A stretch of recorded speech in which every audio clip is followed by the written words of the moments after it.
매일 성경 묵상을 돕는 해설 가이드입니다. 안녕하세요. 묵상 코치입니다. 함께 읽고 나눌 말씀은 누가복음 8장 40절에서 56절까지 말씀입니다.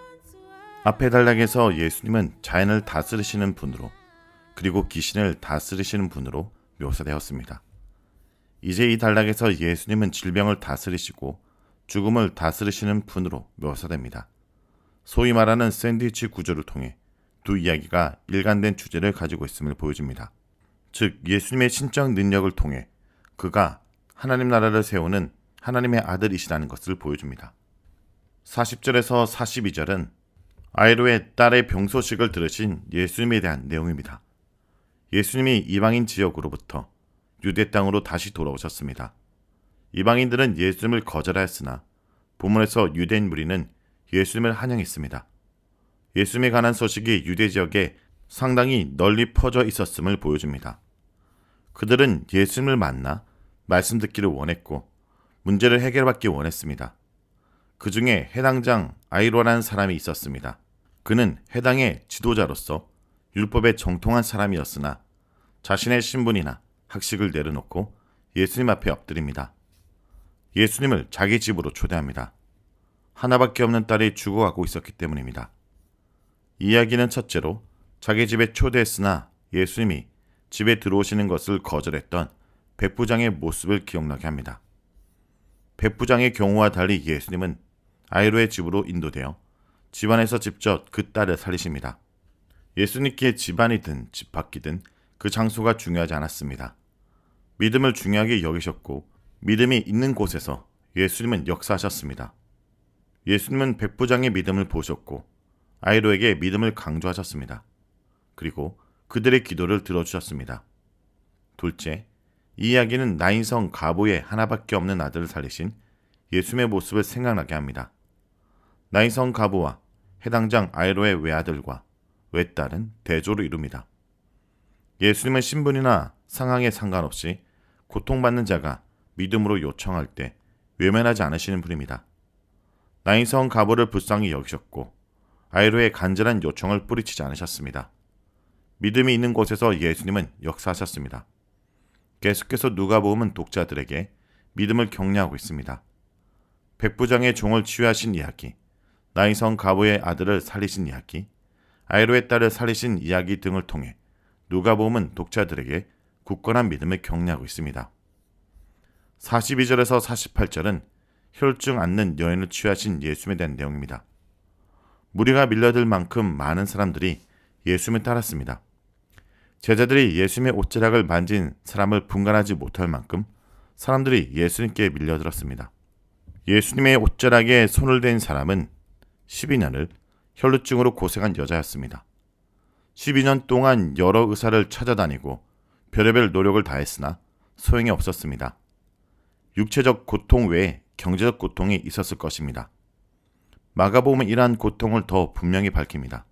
그러나 이 여자를 더 힘들게 한 것은 육체적, 경제적 고통 외에 사회적, 종교적 고통이었을지 모릅니다.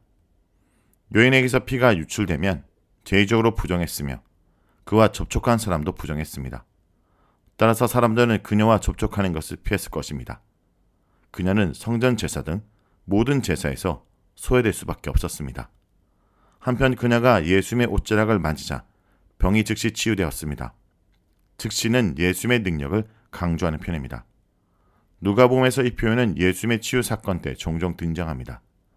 특히 이어지는 아이로의 딸을 살리시는 사건에서도 이 표현이 사용되었으니 예수님의 권능으로 사람을 살리시고 치유하신다는 것을 알 수 있습니다. 예수님이 자신에게 선된 자를 찾으신 것은 아마도 그녀의 공개적 고백을 요구하신 것으로 추측됩니다.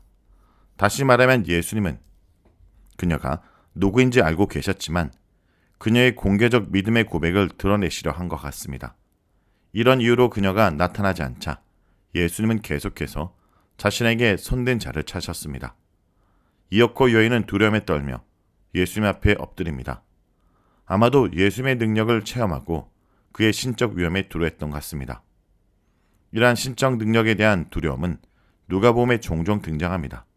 그러나 예수님은 두려워하는 여자에게 딸아라고 호칭하면서 구원과 평화를 선언하십니다. 누가복음에서 구원이란 말은 예수님의 발에 향유를 부은 여인에게도, 군대 귀신 들린 남자에게도, 나병에서 고침받아 예수님께 감사하러 온 이에게도, 맹인 거지에게도, 세리 삭개오에게도 사용됩니다. 단순히 육체적 질병 치유를 넘어 영적으로 하나님 나라 백성이 되었음을 암시합니다. 이어지는 평화의 인사도 단순한 인사의 차원을 넘어 예수님의 구원 사역과 연결됩니다. 평화는 누가복음에서 예수님의 성육신의 목적이며 또한 그의 지상 사역의 핵심이고 제자들의 전도 내용입니다. 이런 의미에서 따라라고 예수님이 부르신 것은 예수님과 이 여인이 새로운 하나님 나라 가족 관계에 들어갔음을 시사합니다. 49절에서 50절은 아이로의 딸의 죽음 소식을 들으신 예수님에 대한 내용입니다. 예수님이 혈루증 앓았던 여자와 대하는 사이 아이로의 집에서 그의 딸의 죽음 소식을 알리는 사람이 왔습니다. 이는 아이로가 처음 예수께 왔을 때 딸이 죽어간다고 한 보고가 사실이었음을 증명합니다. 아이로의 딸의 죽음이라는 절망적인 상황에서 사람들은 쉽게 포기합니다. 그러나 예수님은 아이로를 격려하시며 절망 속에서 희망을 품게 하십니다. 예수님은 아이로에게 두려워하지 말 것과 믿음을 가질 것을 권면하십니다. 그러면 딸이 구원을 얻을 것이라 말씀하십니다. 다시 한번 믿음과 구원이 연결되어 나옵니다. 앞서 혈루증을 앓던 여인이 믿음을 통해 구원을 얻은 것처럼 이제 아이로에게도 믿음을 요구하시며 이를 통해 딸이 구원받을 거라 하십니다. 물론 여기서 구원은 딸이 살아나는 것입니다. 그러나 아마도 누가복음 저자는 딸이 단순한 육체적으로 다시 생명을 얻는 데 그치는 것이 아니라 이를 통해 더 큰 하나님의 은혜를 경험하게 될 것임을 암시하고 있습니다. 육체적으로 다시 살아나는 것은 그녀의 영적 여정이 있어 시작에 불과하다는 말입니다. 더 큰 하나님의 구원을 경험하게 될 것입니다.